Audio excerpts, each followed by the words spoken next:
Let's speak about Lucid Motors, baby. What is happening, investors? It is your boy Jack. I am not a financial advisor, and today we're taking a look at one of our absolute favorite long-term holds on this channel, baby. We're taking a look at Lucid Motors, and there is quite a few things I would like to speak about today. Before that, I hope that you all handled yesterday okay. I know it was a pretty rough day in the market. There was a lot of red pretty much everywhere. Thankfully, today, as I'm recording this, pre-market is looking good. Lucid Motors pre-market is also looking good. So hopefully we have a little bit more green today. The Fed is also speaking tomorrow. Some very important things coming out by the main man, Jerome Powell. So let's hope that he gives the stock market the juicy boost that it needs right now to keep going for a little while longer, or else they just rip off the band-aid and let the red happen. Also, a lot's going on with Evergrande right now. But anyway, today I want to speak about Lucid Motors, the company we have followed from day one. And I want to speak about why I think we could see potentially a very fast upward move soon. The main catalyst that needs to happen for that, but also why we more than likely should see a little bit of a minor pullback soon. You can see there's been a really nice run since the start of September. Well, after this huge dip, there's been a really nice recovery. So we're going to be speaking about that one catalyst that could be happening over the next 1 to 3 months. That should be happening over the next 1 to 3 months. We're going to have a look at some short interest, some put to call ratios, some days to covers, some institutional things that are happening, some analyst price targets, and basically the fact that a lot of it is more bullish than a lot of the EV market. I think everybody who follows EV, who follows Lucid Motors, even everybody who follows Tesla, any other EV stock will know that a lot of the institutions, a lot of the big money aren't really behind the majority of these companies yet, even one like Lucid Motors. So right before we get to discussing all of this juicy information in front of us, my friends, could I please ask you to hit that juicy like button? It really helps me out, encourages me to keep going. Drop me a comment down below. Let me know, what are you doing with Lucid Motors? Are you trading right now? Are you buying long, holding strong? Are you selling? What you up to, my friend? Me personally, I'm still holding all of my position. I will do for a long time, but I may trade a little bit as well. If you're new around here, please consider hitting that juicy red subscribe button, joining the family of investors. And if you're interested in joining my private Discord group where you do get, my up-to-date research, you get all of my buy and sell alerts, that is the first link in the description. So we'll start it off by looking at the charts, okay?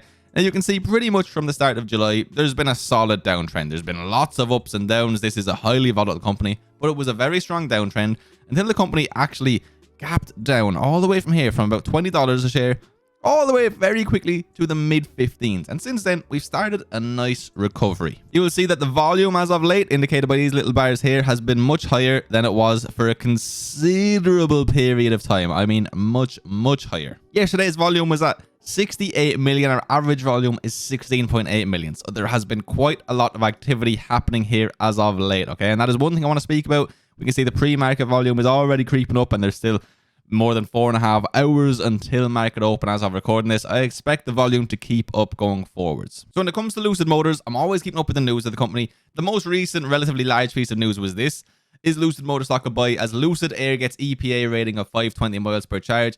That's what essentially has led to this most recent upward move. That's why, all of this pretty much here has happened, an awful lot of it anyway, okay?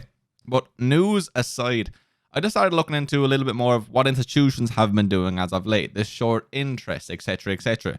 And usually when you do that with these EV stocks, there's a mixture of buying and selling, quite a considerable amount, but usually there's quite a high short interest. If we go over here, we can see that the short interest ratio, the days to cover short, are 3.2, which pretty much shows bullish sentiment. And the short percent of the float is only at 8.35%, and that's actually come down 3% since the last time it was all updated. I mean, that's a low short percentage of the float for a high-risk EV company such as this one. I know people have actually become numb to, short percentages that are below 40, 50, 60% because of everything that happened with GameStop, with AMC, with many other companies as well, many penny stocks, many even mid-cap stocks. But that is a decent short percentage, but it's nothing crazy. It's not going to lead to any huge downward moves that, you wouldn't expect. So when you see the short percentage of float is there, and you also see that institutions own 63.79% of the float, you would be led to believe that, institutions are buying more than they're selling or buying more than they're shorting. And you would not be wrong. If we come over here, you will see the institutional put call ratio is at about 0.84, and it has been there for a little while at this stage. Anything below 1 shows bullish sentiment. I'm telling you, if you go and look at these metrics for a lot of EV stocks, particularly 2, 3, 4, 5, even 6 months ago, they are going to be above the 1 mark. So it is quite clear to see. You don't have to search very hard. You can see that institutions are buying. Now, so be it, institutions are buying pretty much everything, and they have been for a very long time, but the ratios don't lie. Now, aside from that, what I would like to do is speak about the analysts that have came out as of late, okay? Lucid is a combo of Tesla and Ferrari, coming from a Bank of America analyst, okay? Coming out with their $30 price target. And again, this was a huge catalyst. This came out, I believe it was the 15th or the 16th, and you will see from there, it's gone up from sub 20 to now in the mid 20s. You know what I mean? Pre-market is looking good today as well, right around $25 as of recording this video, okay? That's what Bank of America analyst did. They say a few things in here that are awesome. Citigroup analyst, okay, launched coverage of Lucid. He recommends buying the stock and set a target of $28 per share. Now, Citigroup hasn't traditionally been the biggest bulls on most EVs. Not too long ago, they raised their Tesla price target to $222 a share. Now, I understand there's different analysts, etc., under Citigroup, of course, but still, a $28 price target on Lucid compared to Tesla's $222.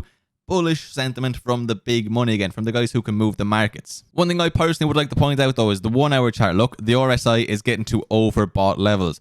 The 4 hour chart, we are at overbought levels. Even the 1 day chart, we're approaching those overbought levels, despite being a very far cry away from all-time highs. So I would say tread cautiously when it comes to trading. When it comes to long-term investing, obviously that's a different story. We're not here to try and time the market too hard, especially given the current conditions. The big catalyst, though, okay, that could really send Lucid absolutely flying. Keep in mind, guys, literally coming out with the 520-mile range, getting 2 pretty much good analyst ratings, shot us up that far. As we approach the launch of Lucid Air in the second half of 2021, we anticipate strong demand for our products. We recently passed 10,000 paid reservations for the groundbreaking Lucid Air, including the fully reserved Dream Edition, our Grand Touring Edition, and both our Touring and Pure models. If we get an update about this soon, okay?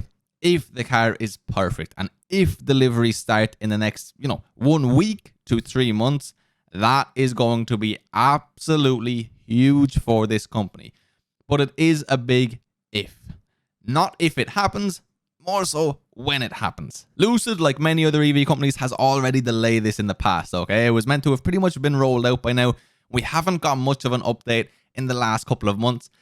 It wouldn't be particularly surprising if we don't see what we want to see over the next 2 months, in my opinion. And keep in mind, I'm a huge Lucid bull. Again, was in them since day one before they even were Lucid Motors. Took a big gamble on them. We bet the pipe. But I don't want to let that cloud my judgment, and I do think it's fair, to expect another potential delay. But does that really matter if you're a long-term investor? No. I mean, who cares if it happens tomorrow or if it happens in 6 months' time? I don't think it will take that long, but does it really matter in the grand scheme of things? Are you going to care in 10 years when you've held them through absolutely everything? Are you going to look back and say, I really wish it happened in October of 2021 instead of January 2022? No, in the grand scheme of things, it's not going to matter, and it's important to keep that in mind as a long-term investor. Now, one reason it could genuinely just keep going up is because not too long ago, we came down and hit this area of long-term support. We went below it, but we shot right back up above it. So we've had this drawn out for a little while. It's been hit. We bounced off it, and a really nice recovery started. Do we have to come back down here? In my opinion, no. I really don't think we should.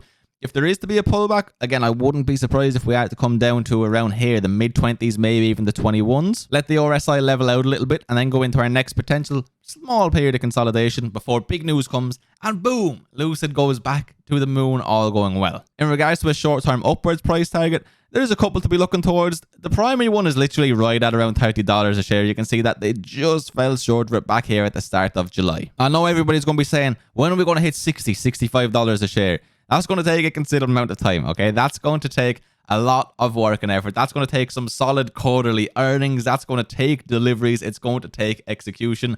We don't need to be looking here. What we need to be doing is we need to be looking towards that 30 and then towards that 35, so on, so on. When you look at it, guys, when you look at the short interest, when you look at the fact that institutions generally seem to be bullish, when you look at the discount they have compared to their all-time highs, albeit the valuation still being extraordinarily high, I think we're in a good position for an upward move soon. Anyway, guys, if you watched this video all the way till the end, I appreciate you, my friend. Hopefully, I was able to give you some sort of value. I know people follow this stock very closely, myself included, and sometimes it's nice to just look at the little things. If you did enjoy the video, can I please ask you to hit that juicy like button, maybe drop me a comment down below, and please, my friend, subscribe if you're new around here. All of that helps me out so much. Anyway, guys, I hope you all have a beautiful, blessed day. I'll see you with another video soon. I hope the market treats you well today. Peace.